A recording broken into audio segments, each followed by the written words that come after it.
자, 하나님의 말씀 신약 성경 누가복음 13장 우리 31절에서 35절까지 말씀 우리 한 절씩 나누어서 교독합니다. 신약 성경 누가복음 13장 31절에서 35절까지 말씀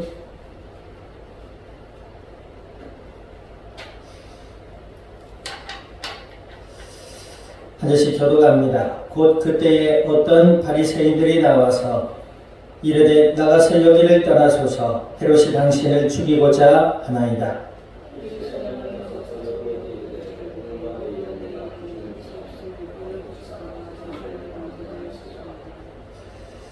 그러나 오늘과 내일과 모레는 내가 갈 길을 가야 하리니 선지자가 예루살렘 밖에서는 죽는 법이 없느니라.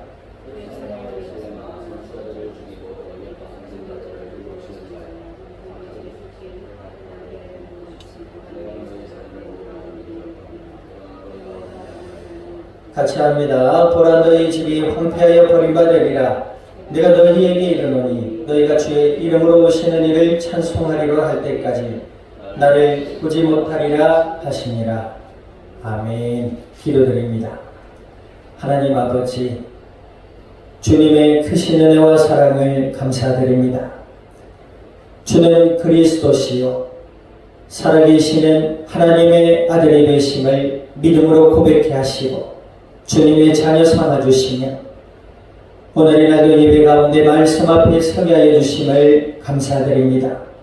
주여 성령으로 친히 운행하여 주시고 저희들 가운데 충만히 역사하여 주시어서 진리의 말씀을 통하여 믿음이 자라나게 하시고 생각의 변화를 받게 하시며 날마다 그리스도 예수 안에서 하나님과 함께하는 임마누엘의 은혜의 삶을 누리며 나누며 생명의 복음의 비밀을 증언해 나갈 수 있는 그리스도의 증인들이 되게 하여 주시옵소서.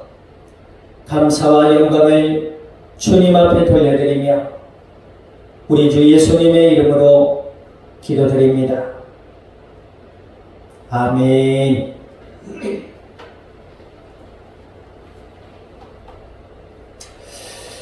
자, 우리 앞주자 인사 나누십니다. 하나님은 당신을 사랑하십니다. 하나님의 사랑을 알고 하나님의 은혜를 알고 그 은혜 아래 살아가는 자에게는 참된 행복과 평안이 넘치는 은혜와 축복의 삶이 되어져가는 줄 믿습니다. 하나님의 사랑을 알 때에 인간에게는 참된 행복과 만족이 있게 되는 것이죠. 사람들은 이렇게 얘기합니다. 하나님이 어디 계시냐? 하나님이 세상을 사랑한다고 하시는데 세상은 왜 이러냐? 하나님의 탓이 아니고 악한 마귀의 속임수에 넘어간 인간의 불신앙의 결과인 것이죠. 하나님을 탓하기 전에 이런 거 없어요? 제가 어떤 분에게 예수님 믿으세요 하니까 그분이 그러죠. 아유, 난 그런 거 안 믿습니다. 나는 저 믿습니다. 그런다고 했죠. 또 어떤 분들은 하나님이 당신을 사랑하십니다 하면 나는 절에 다녀요. 나는 성당에 다닙니다. 이렇게 각자의 종교성을 얘기를 합니다. 또 어떤 분들은 하나님이 사랑한다면 이 땅에 왜 이랬습니까? 하나님 마귀를 왜 만드셨어요? 하나님 사랑한다면서 매 교회 다니는 사람들 싸우고 교회 다니는 사람도 별거 없던데 이런 얘기를 해요. 자, 인간의 근본 고통의 원인이 뭐다? 하나님은 사랑이시기 때문에 이 온 땅 우주 만물을 아름답고 조화롭게 창조하신 줄 믿습니다. 아멘. 세상 만물을 돌아보란 말이에요. 여러분 여러분대로 물론 불편한 점이 하나님을 떠난 이 땅 가운데 있지만 계절상으로 봤을 때는 여러분 여러분대로 예쁘고 가을과 겨울과 이 모든 하나님이 허락하신 모든 우주 만물을 바라볼 때에 질서 정연하고 아름답고 조화롭단 말이에요. 그런데 문제는 뭐예요? 그것을 바라보는 인간에게 있다는 것이죠. 성경에는 그 인간의 고통이 원인이 뭐다? 하나님을 떠난 저주와 불신앙으로부터 인간에게 고통이 주어졌다라고 얘기해요. 사람들은 이렇게 얘기해요. 늘 남의 탓을 하며 살아가지. 나는 왜 이럴까? 가 아니고 나는 저것 때문에 그래. 이것 때문에 그래. 이게 없어서 그렇고 저게 없어서 그래. 인간은 늘 탓을 하며 원망하며 살아가지. 어찌되었든 이 모든 인간의 고통의 원인의 결과는 무엇이다? 자신의 불신앙으로 인한 저주와 고통인 것이다. 아담과 하와가 하나님의 말씀 안에 있었으면, 하나님의 말씀을 믿는 믿음 안에 있었으면 마귀의 속임수에 유혹되지 않고 넘어가지 않았을 텐데, 인간의 대표가 되는 아담과 하와가 하나님의 말씀을 불신앙했단 말이죠. 그 이후로 이 땅에 태어나는 모든 인간들의 마음에는 불신앙이 자리 잡게 되었단 말이에요. 그것을 우리가 신학적인 용어로 뭐라고 한다? 원죄라고 한단 말이죠. 그때로부터 인간들은 원죄를 가지고 이 땅에 태어나 하나님 없는 삶 속에 고통하며 살다가 죽음에 이르게 되었다는 것이죠. 더욱더 안타까운 사실은 이러한 인간을 하나님 그대로 내버려 두지 않으시고 그들을 구원하시고 그들을 회복해 하시고 그들을 원래 인간에게 주어진 하나님의 은혜와 복을 주시기를 원하셔서 사람의 몸으로 이 땅에 친히 오셨다. 그분이 누구시다? 바로 예수님이시다. 그 예수님이 인류를 위해 십자가에 죽으시고 다시 부활하셔서 하나님을 만나는 영원한 길이 되셨다.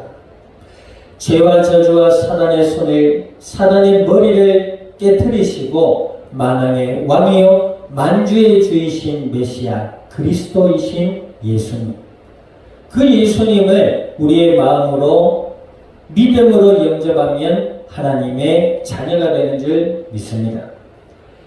우리가 신약성경 사도행전을 살펴보고 있잖아요. 사도행전 2장에 성령에 충만하여 사도들과 함께 일어나 그 대표로 베드로가 하나님의 큰 일을 증거할 때 뭐라 그랬어요?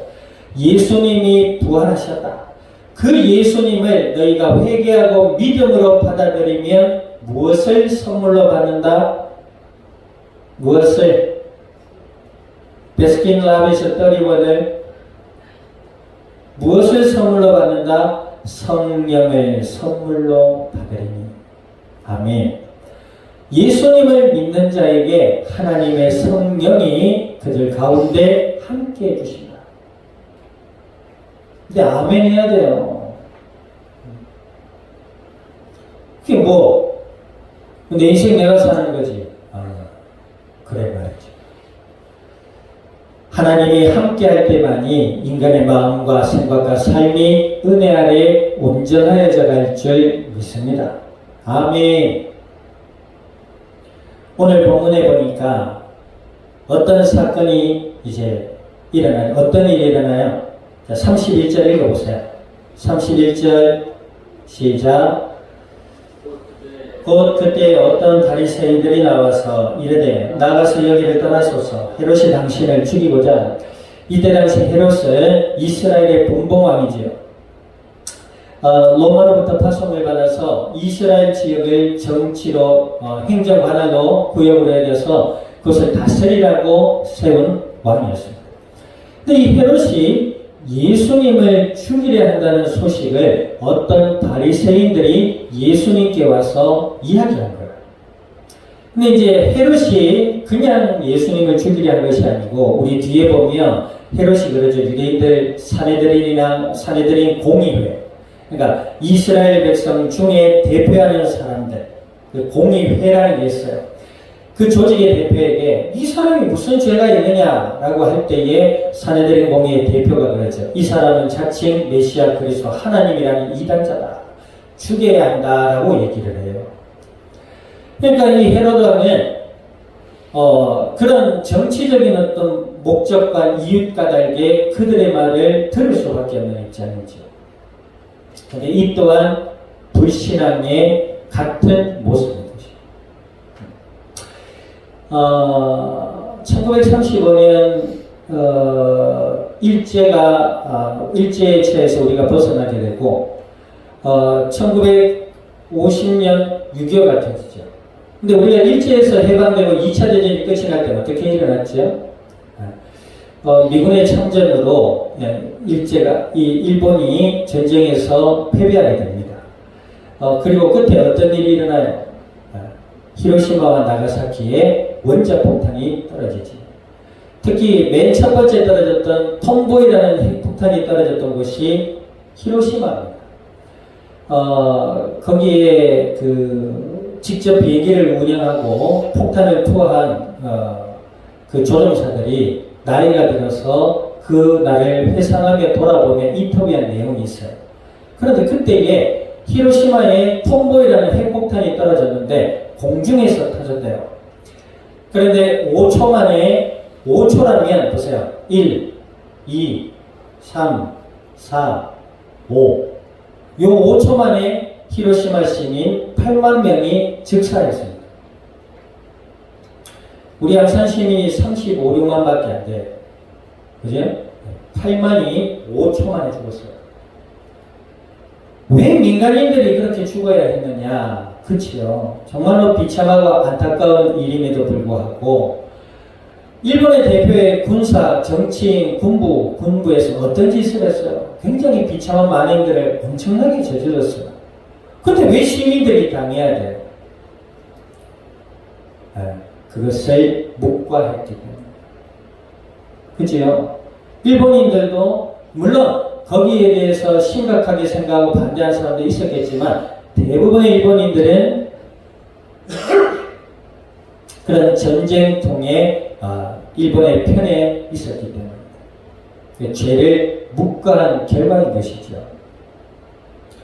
어찌되었든 이 헤롯 왕도 예수님을 죽이기 위한 이제 계획을 세우게 됩니다. 그 소식을 들은 예수님께서 뭐라고 말씀하세요? 자, 32절에 봅니다. 시작. 이르시되 너희는 가서 저 여우에게 이르되 오늘과 내일은 내가 귀신을 쫓아내며 병을 고치다가 제3일에는 완전해지리라 하라. 너희는 가서 여우에게 이르되, 이게 여우가 상징이 뭐예요? 괜히 깨스럽고 교활하죠. 그러니까 이 헤롯과 사내들인 공회를 향한 예수님의 비유예요. 그러고 보니까 여기서 예수님도 짐승을 소환하셨네요. 그죠? 우리가 인간 같지 않는 인간들을 뭐라 그래요? 어떤 새끼라고 하잖아요. 물론 그게 욕이지요. 언어도 아름답고 지혜롭게 써야 되겠습니다만 어찌되든 예수님도 그들을 향하여 독사의 자식들아 그러셨고 또 여기서도 여우들에게 얘기해라. 뭐라고? 내가 귀신을 쫓아내며 병을 고치다가 그치요? 그리스도 예수 안에서 귀신이 떠나가는 줄 믿습니다. 아멘. 인간의 질병의 시작이 뭐예요? 하나님이 허락하신 것이 아니에요. 인간의 죄와 욕망과 타락의 삶 때문인 것이죠. 코로나도 보세요. 뭐 박쥐에 있던 서식하던 세균이 인간에게 옮겨왔다면서요. 박쥐고기 먹는 나라들 많아요. 뭐 그게 나쁘냐? 그보다 그래 말이지요. 먹을 게 그리 없으니까 막 야생에 있는 박쥐. 일반 소, 돼지 뭐 이런 게 맛이 없어. 이제 질려. 그러니까 좀 독특한 거 먹어보자. 그죠? 인간이 그렇잖아요. 그 욕망과 쾌락이 끝이 없어요. 자, 어찌되었든 예수님을 믿는 자들에게는 그럼 안 아픕니까? 예수님 믿는 사람이요. 아플 수 있어요. 예수님 믿는 사람들 중에서도 질병이 있고 또 육신적인 고통과 병 가운데 죽음에 이른 사람들이 있습니다. 그러나 예수님을 믿는 자들은 비교적 하나님의 은혜 아래 건강한 삶을 살아요. 나는 몸이 왜 그렇습니까? 하기 전에 우리의 삶의 습관이 뭔지를 돌아볼 필요가 있는 것이죠. 나는 맨날 약하고 아프고 우리의 삶이 어떤지를 돌아볼 필요가 있다는 것이죠. 그리고 사도 바울의 눈의 안질이라는 질병을 숭배하는 그날까지 가지고 살았어요. 그럼 사도 바울은 예수님 안 믿습니까? 예수님을 믿고 증거했던 사도 중에 한 사람이었어요. 그러나 예수님을 믿는 자들은 사도 바울은 깨달았어요. 하나님이 나로 하여금 교만치 말라고, 하나님을 의지하여 기도하며 예수님만이 우리의 메시아시라는 그 사실에 대한 은혜를 더욱 깊이 알아가기 위해 내 몸에 가시를 주셨다라는 깨달음을 얻게 되었어요. 아멘. 여기에서 질병의 먼저 첫 번째 병은 우리의 영적인 병, 우리의 마음의 근심과 염려와 불신앙의 병이 예수님의 이름으로 해결되는 줄 믿습니다. 아멘. 그러면 만사의 질병의 원인이 스트레스라고 했잖아요. 이제 건강하고 또 비교적 윤택한 삶을 살 수 있게 되는 것이죠. 어찌되었든 병 고치는 일을 하다가 제3일에는 완전하여지리라. 예수님의 십자가의 죽음 이후에 부활을 말씀하신 거예요. 자, 33절 봅니다. 33절 시작. 그러나 오늘과 내일과 모레는 내가 갈 길을 가야 하리니 선지자가 예루살렘 밖에서는 죽는 법이 없느니라. 오늘과 내일과 모레는 내가 갈 길을 가야 되겠다. 어떤 길? 그리스도의 십자가의 길을 가야 됩니다. 헤롯이 그리고 사내들의 공회가 나를 죽이려고 하지만 나는 도망갈 수 없다. 왜? 하나님의 뜻을 이루어야 되고 그 뜻의 십자가의 죽으심과 부활의 그 길을 가야만 한다.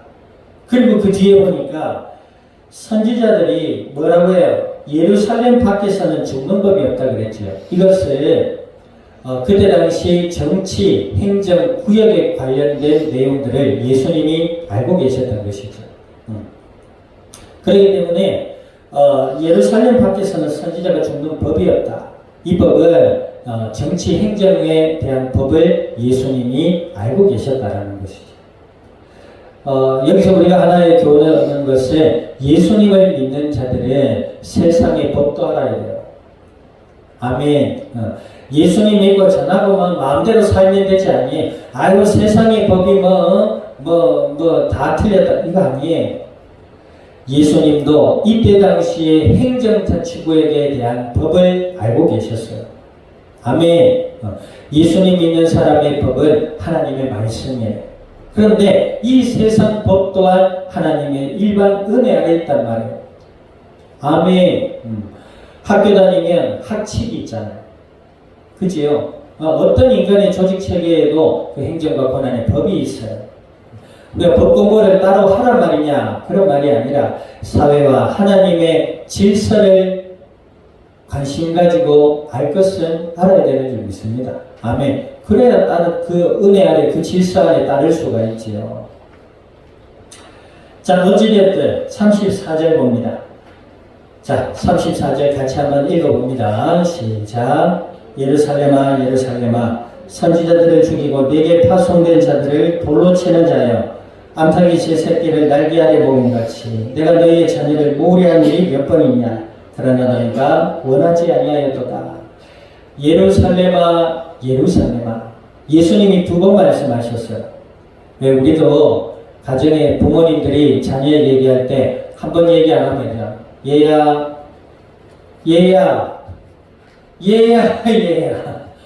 간절하게 부를 때에 두 번 말씀하셔요. 여기에 예수님의 마음, 하나님의 마음을 알 수가 있습니다. 그리고 단지 한 구절의 말씀일 뿐입니다만은 여기서 예수님이 이렇게 말씀하신 것은 가나안 땅에서 불러내서 가나안 땅에 정착하여 그들이 이스라엘 나라로 번성하며 살아온 구약의 역사의 모든 나라의 의미를 가지고 있는 거예요. 우리가 사무엘상을 보고 있지요. 그 전에 우리가 성경을 봤을 때 이스라엘 백성들이 어때요? 여호수아 시대 이후로 자꾸 불신앙에 빠지잖아요. 이방의 우상과 이방의 문화와 이방의 삶의 모습을 가감없이 받아들여서 그들이 모양은 언약궤를 가지고 모양은 성막을 짓고 모양은 하나님께 제사를 드리며 레위 지파도 있었지만 그들의 마음과 생각과 삶에는 우상과 불신앙이 가득했다는 것이죠. 그때마다 하나님은 한 사람 선지자를 일으키셔서 너희가 회개하고 하나님의 언약으로 돌아오라 끊임없이 말씀하셨다는 거예요. 그런데 그들이 어찌했다? 그 말을 들으려 하지 않았다. 그 말을 들으려 하지 않은 것이지. 그리고 마지막 사도였던 세례 요한마저도 어떻게 했지요? 목을 베어 죽였죠. 그 역사의 의미를 담고 예수님이 말씀하셨어요. 그리고 마지막으로 하나님의 언약으로 이 땅에 오신 예수님마저도 십자가에 죽이려고 하고 있다. 이 말이었지.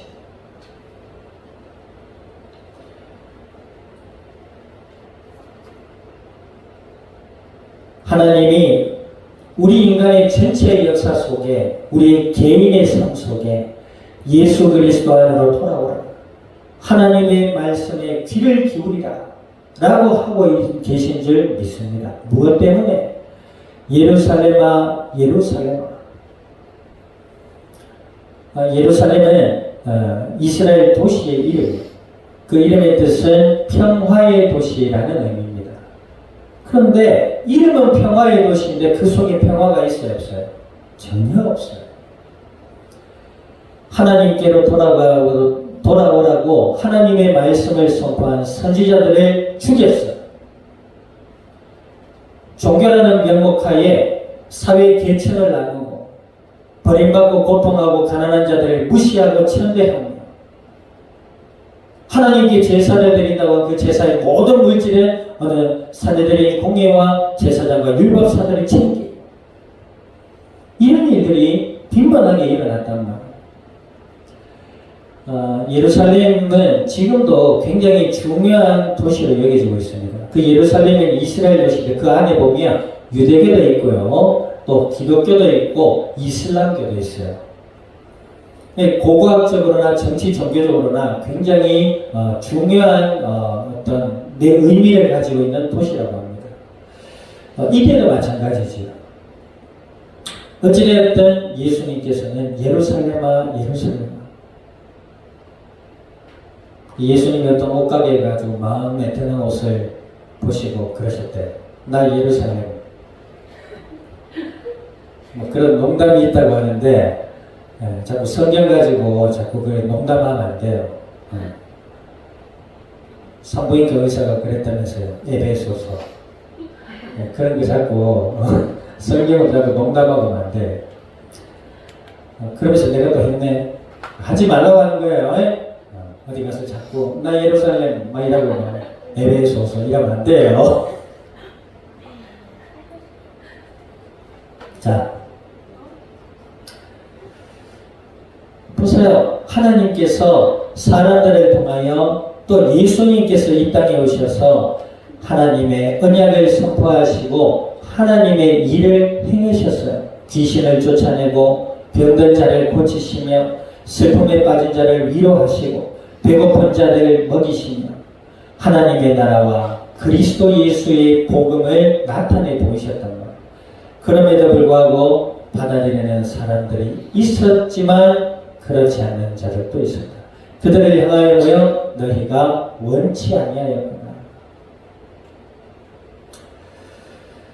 가보세요. 내 삶이 왜 이러냐 하기 이전에 내가 어떤 상태에 있는지를 돌아봐야 될 줄 믿습니다. 그 예수님을 원치 않는 자들의 삶의 결과가 어때요? 자, 마지막 35절 읽어봅니다. 시작. 보라 너희 집이 황폐하여 버림받으리라. 내가 너희에게 이르노니 너희가 주의 이름으로 오시는 이를 찬송하리라 할 때까지 나를 보지 못하리라. 자, 예수님을 원치 않는 자, 하나님의 은혜와 사랑을 원치 않는 자들의 삶이 어떻다고요? 황폐하여 버림받으리라. 황폐하여 아무것도 없어져 버립니다. 버림받으리라. 여러분, 버려지는 것만큼 비참한 게 없어요. 부모에게 버림받은 것처럼 비참한 게 없고요. 내가 사랑한다라고 여겼던 사람에게 무시당하고 버림받은 것처럼 비참한 일이 없어요. 이들이 하나님의 자녀로 하나님이 아브라함을 택하시고 이스라엘을 택하여 주셨어요. 그럼에도 불구하고 예수 그리스도의 하나님의 언약을 저버리고 오히려 하나님이 사람의 몸으로 오신 예수님을 죽이려고 하고 불신앙에 사로잡혀 있는 이들이 하나님께 버림받아요.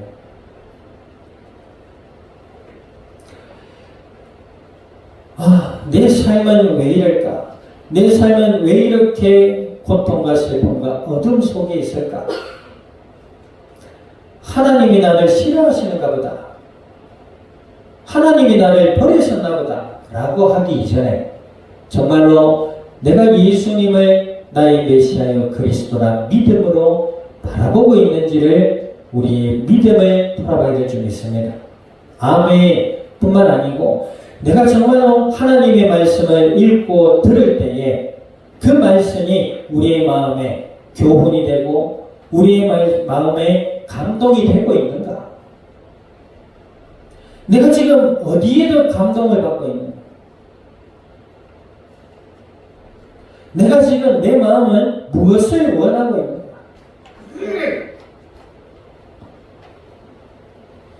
이 사도 바울이잖아요. 너희가 믿음에 서 있는지를 스스로 입증해라 그랬거든.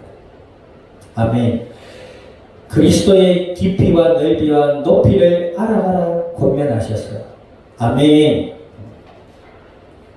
우리의 삶의 황폐와 우리의 삶의 버림받은 처참함과 고통이 하나님으로부터 시작된 것이 아니라 우리의 불신앙으로부터 시작되었다는 사실을 돌아보고 하나님의 은혜 아래 예수 그리스도를 믿음으로 알아가기를 원하는 마음으로 기도할 수 있는 자 될 수 있기를 우리 주님의 이름으로 축원드립니다.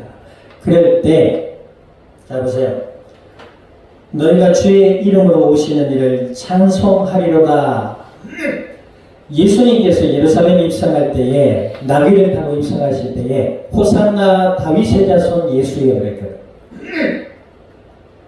주의 이름으로 오시는 이를 찬송하라. 그리고 호산나 하며 예수님이 예루살렘에 나귀를 타고 입성하셨잖아요.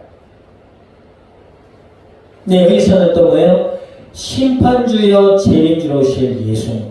그 예수님이 다시 오실까지 너희는 보지 못할 것이다.